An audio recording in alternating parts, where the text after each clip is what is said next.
Hi hello అండి, welcome to my channel.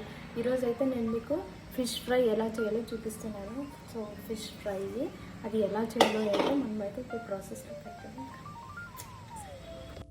ముందైతే అల్లం వెల్లుల్లి పేస్ట్ చేసుకుందాము. సో అది అయితే నేనైతే ఎప్పుడు దంచి వేస్తానండి. పేస్ట్ మిక్సీకి వేసేయడం కన్నా ఇలా దంచి వేసుకుంటే టేస్ట్ అయితే సూపర్గా ఉంటుంది. సో ఫిషెస్ తీసుకున్నాం కదా, దానికైతే ముందు ఉప్పు వేసేసి, పసుపు, అల్లం వెల్లుల్లి పేస్ట్ దంచుకున్నాం కదా అది వేసేసి, కారం, ఫిష్ మసాలా వేసేసుకొని అన్నీ బాగా కలుపుకోవాలన్నమాట.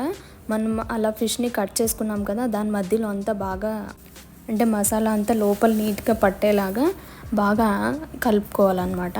పుదీనా లీవ్స్ యాడ్ చేసుకోవాలి, కొంచెం కొత్తిమీర, నిమ్మరసం యాడ్ చేసేసుకొని ఇప్పుడు మొత్తం ఫిష్కి అంతా బాగా అంటేటట్టు లోపలంతా బాగా అంటుకునేలాగా కలుపుకోవాలన్నమాట. అంటే మనం ఫ్రై చేసినప్పుడు దాని ఫ్లేవర్ లోపలంతా కూడా తెలియాలి కాబట్టి కలుపుకునేసి బాగా ఒక 1.5 అవర్ పాటు పక్కన పెట్టేసుకోవాలి. సో మనం ఫ్రై చేసుకునే ముందు కొంచెం ఆయిల్ బ్రష్ చేసేసుకొని మనం ఓవెన్లో పెట్టుకోవాలన్నమాట. నేను ఎన్ని మినిట్స్ పెడతానో ఏంటో అయితే ఇప్పుడు చూపిస్తాను మీకు. ఓవెన్లో పెట్టేసుకుని ఒక 10 మినిట్స్ పెట్టుకోవాలి.